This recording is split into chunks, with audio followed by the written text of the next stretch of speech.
Hey guys, Luke here, and welcome back to Season 3, Episode 12 of my Rugby League Live 3 West Tigers career mode. Now, to start off the episodes here, you can see we're looking at Mitchell Moses, looking at re-signing him. Now, you can see expected salary well over the 200,000s, but we're going to offer him 185,000 for 3 years, and he chooses to accept it. Now, the reason for the change of heart with him is basically he can cover a number of positions, both the halves and the fullback position, and we have lost a few little outside backs that would have played backup.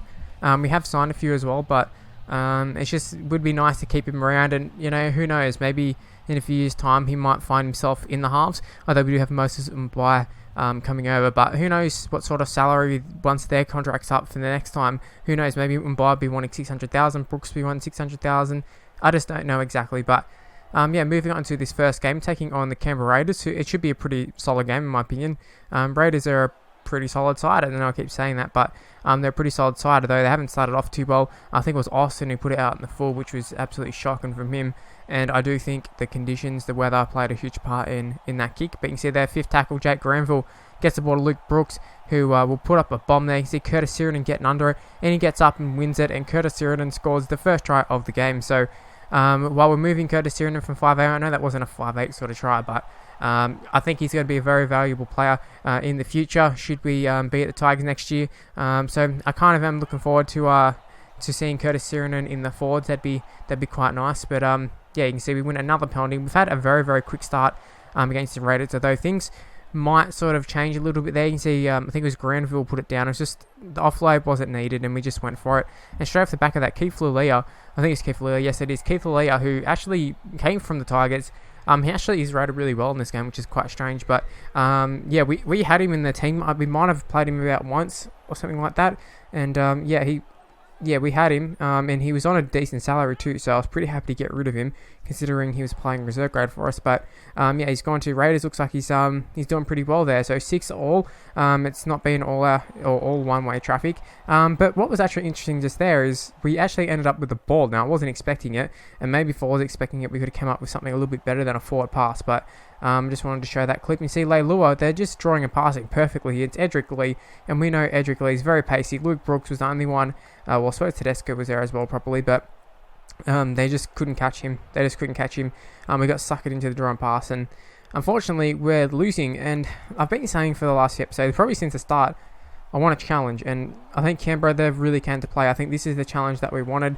Now that we've got that challenge, I'm not exactly sure that I want that challenge, but right here we end up winning a penalty, and we're looking to take advantage of it. So Tim Simona palms off one, and Tim Simona will score. That was brilliant work there. They just slid too much, really, and we just palmed off the fullback. I think it was Jack Whiten, and we went straight over. And that 10-all turns into 12-10 as Curtis Sirinan kicked the goal pretty comfortably, straight over. And right here, Josh Papali, I think it is, who picks it up. Yes, it is Josh Papali. Poor pass. I don't know who it was who had the ball exactly, but that was just absolutely appalling stuff right there. The pass was never on, and I decided to go for it anyways. So, very disappointed you can see that try. I just feel like I'm constantly, not all these tries, but that one just there. I feel like that's a try we concede in Rugby League Live 2, not this one necessarily. Although some people might experience it from at the start of Rugby League Live 3. That was something that I would concede all the time, just getting used to it. But right now, I'd feel like I'm a way better player. You can sort of judge when to throw that pass, and unfortunately, I did it at the wrong time.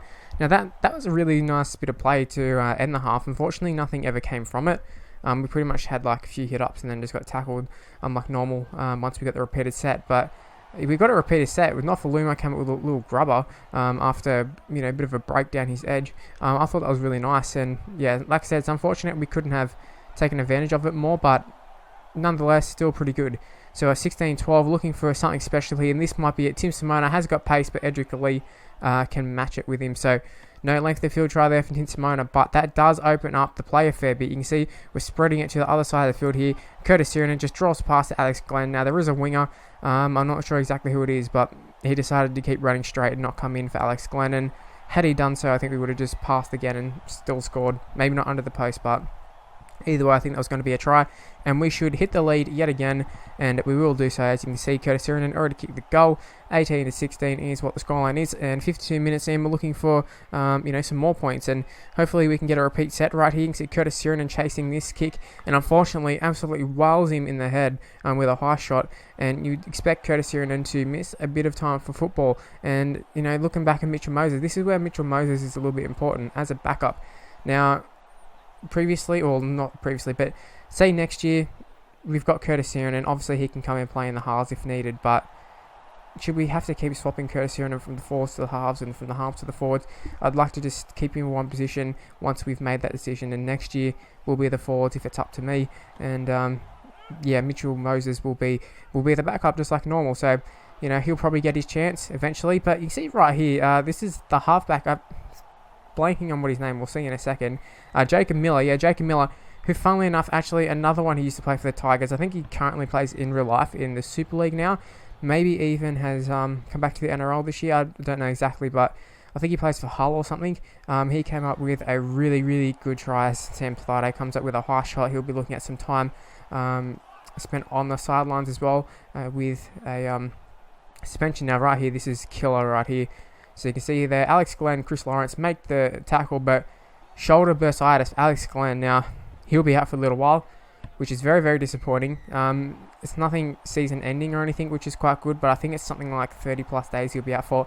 And in the meantime, me saying that, Cameron King ends up scoring, leveling the game with just over 10 minutes to go as Curtis Sirenen kicks the goal, putting us ahead by 2 points. So we're looking to conserve the lead here and just play some smart footy, and hopefully we can hold on. But so far, not so good. And they throw an offload there. They panic and they realise that they're probably not going to get too many chances. And fortunately for us, Curtis Sirenen, the man we've talked about quite a fair bit this episode, ends up with the ball. And you see Aaron Woods wins a penalty right there, and Glenn Buttress is sin-bin, all but ending the Raiders' chance of winning this game. Now, we could have taken a shot at goal, forcing the lead to 4 points, a try, but in the end, if they kick the goal, which the computer 9 times out of 10 does kick the goal, it doesn't really help us too much. They'll end up winning the game. So we're looking to put this side in right here, and here we go. Chris Lawrence throws a little bit of a dummy, not quite a full one. It wasn't an official dummy. We sort of just held down the pass button, but it all looks the same to me. So yeah, that was pretty good stuff there. Chris Lawrence scored the try right there.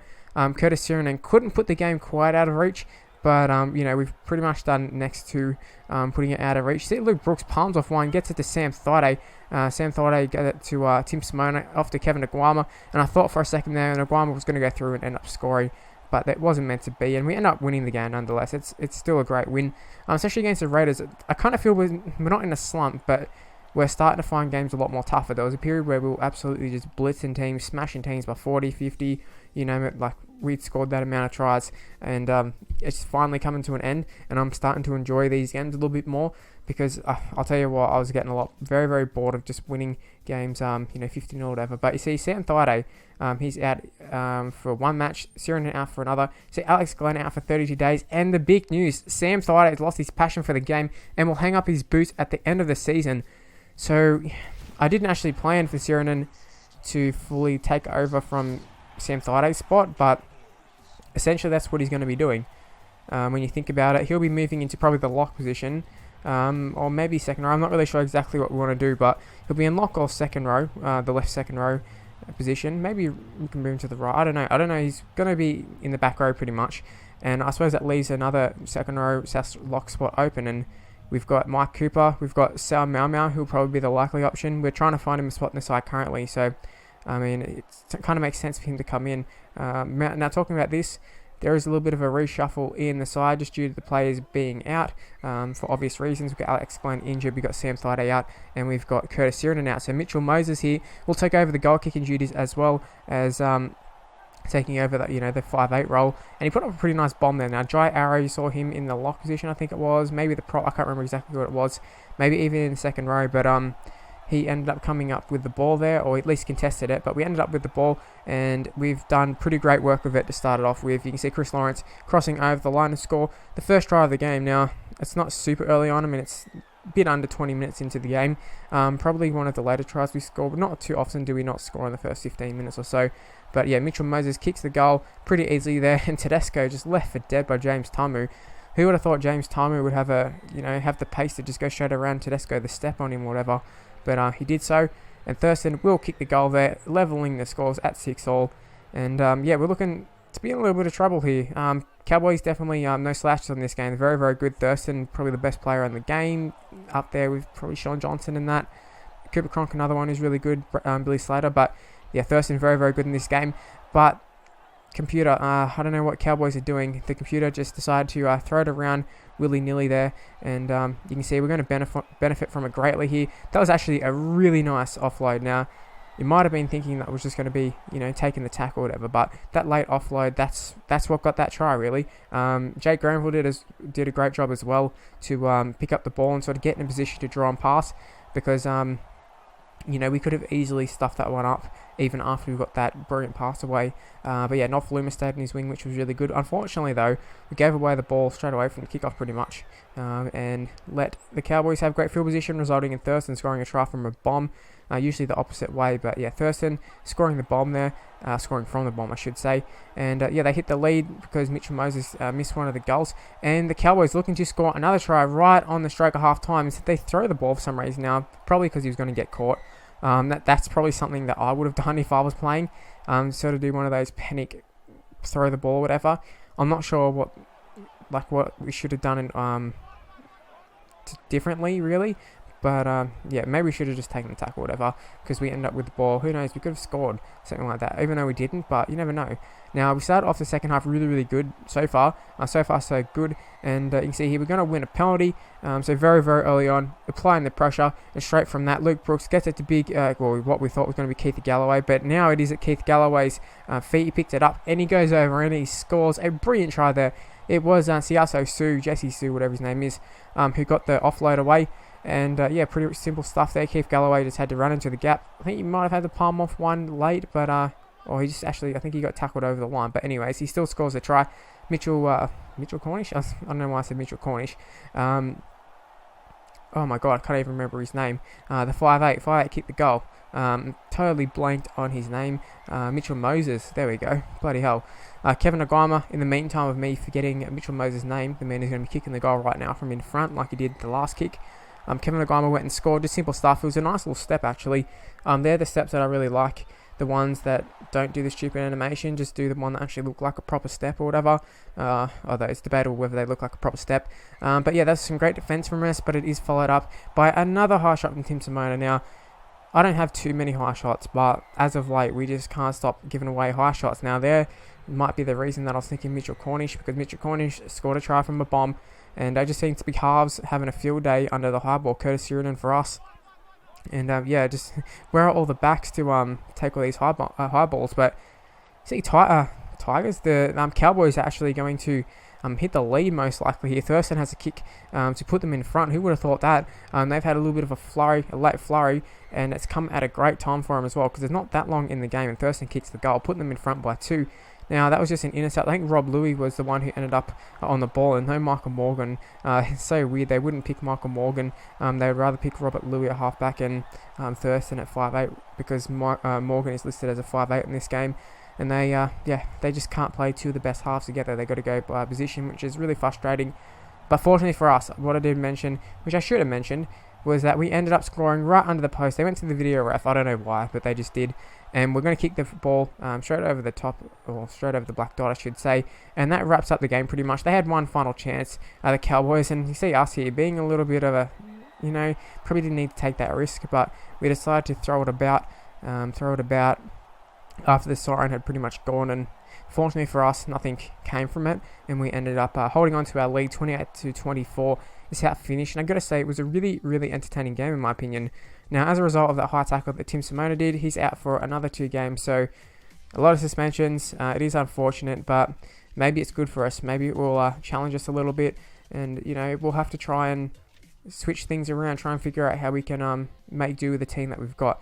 Anyways, you can see we have a huge lead at the moment there. We have an 8-point gap at the top, and hopefully we can continue to increase that. I think we're 15 from 15 this year in terms of wins, so let's try and keep that up. And that's where the video is going to end. Hopefully you did enjoy it. If you did, please leave a like, subscribe to my channel, follow me on Twitter at Mr. Luke MYT, face the page in the description below, and I'll see you for my next video. Bye guys.